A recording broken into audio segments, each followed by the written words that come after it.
ଯଦି ଆପଣ ଜଣେ ଚାଷୀ ମୁଣ୍ଡିରେ ଧାନ ବିକ୍ରି କରୁଛନ୍ତି ତାହେଲେ ଏହି ଭିଡ଼ିଓକୁ ପ୍ରଥମରୁ ଶେଷ ପର୍ଯ୍ୟନ୍ତ ଦେଖନ୍ତୁ।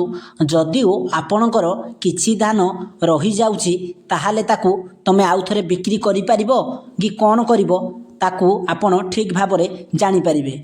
ଅନେକ ଚାଷୀ ଭାଇ ଅଛନ୍ତି ଯେଉଁମାନେ କି ମୁଣ୍ଡିରେ ଧାନ ଦେବା ସତ୍ତ୍ୱେ ବି ତାଙ୍କର କିଛି ଧାନ ରହିଯାଉଛି। କାହିଁକି? ତାଙ୍କର ଟୋକନରେ କମ୍ ଆସୁଛି, ସେଥିପାଇଁ ସେ କମ୍ ଧାନ ବିକ୍ରି କରିପାରୁଛନ୍ତି।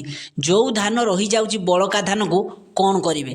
ଦେଖନ୍ତୁ, ସରକାରଙ୍କର ଯେଉଁ ବଡ଼ ଅପଡ଼େଟ୍ ଥିଲା କି ଆପଣଙ୍କର ଯେଉଁ ବଳକା ଧାନ ରହିଯାଉଛି ତାକୁ ତୁମେ କେଉଁଠି ବିକ୍ରି କରିବ।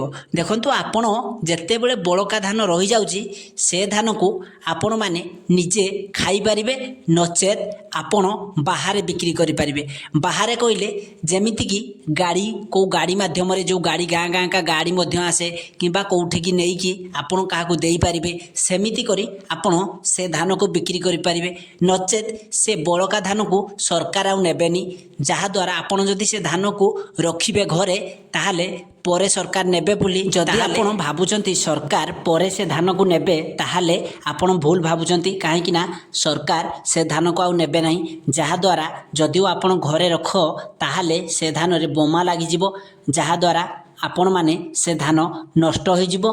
ଆଉ ଆପଣ କେଉଁଠି ନେଲେ ବିକ୍ରି ମଧ୍ୟ କରିପାରିବେନି ଠିକ୍ ଦାମରେ। କିନ୍ତୁ ବର୍ତ୍ତମାନ ଯାହା ବଳି ପଡ଼ୁଛି, ଆପଣମାନେ ଅନ୍ୟ ଦୋକାନମାନଙ୍କୁ ଦେଖନ୍ତୁ, କେଉଁ ଦୋକାନରେ ବିକ୍ରି ହେଉଛି ଧାନ, ଆପଣ ସେ ବାହାରେ ହିଁ ବିକନ୍ତୁ।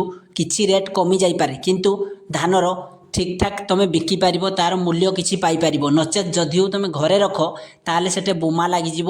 ବୋମା ଲାଗିବା ଦ୍ୱାରା ଆପଣଙ୍କ ଧାନ ମଧ୍ୟ ନଷ୍ଟ ହୋଇଯିବ। ଯେତିକି ଟଙ୍କାରେ ତୁମେ ବିକ୍ରି କରିବା କଥା ସେତିକି ଟଙ୍କାରେ ବିକ୍ରି କରିପାରିବନି, କିନ୍ତୁ ଯେଉଁ କିଛି ଟଙ୍କା ପାଇବା କଥା ତାହା ମଧ୍ୟ ଆପଣମାନେ ପାଇପାରିବ ନାହିଁ।